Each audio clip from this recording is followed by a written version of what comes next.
Welcome to McPlum, simple solutions served daily. In this video, I will explain how to change the time on your Fitbit Sense 2. Your Sense 2 is designed to automatically display the correct time by syncing with your phone. For this to work perfectly, make sure your phone's date and time settings are accurate. Within the Fitbit application, it is best to keep the Set Automatically option toggled on for your time zone. This ensures your device updates seamlessly, especially when you travel across different time zones. If you need to manually adjust your time zone, begin by opening the Fitbit application on your smartphone.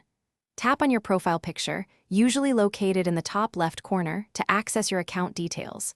From there, select App Settings and then tap on Time Zone.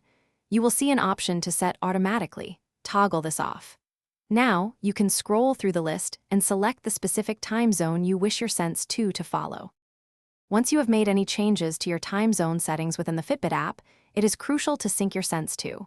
To do this, simply return to the Today tab in the Fitbit application.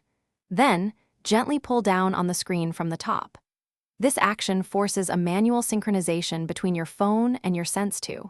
After the sync completes, your watch should display the correct time according to your chosen settings, ensuring accuracy. Should your Sense 2 still show an incorrect time after these steps, there are a few troubleshooting options. First, try logging completely out of the Fitbit application and then logging back in. Another effective step is to restart your Sense 2. You can usually do this by holding the side button for about 10 seconds.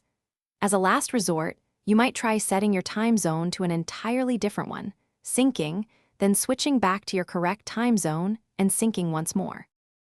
Thanks for watching. Stay juicy and subscribe.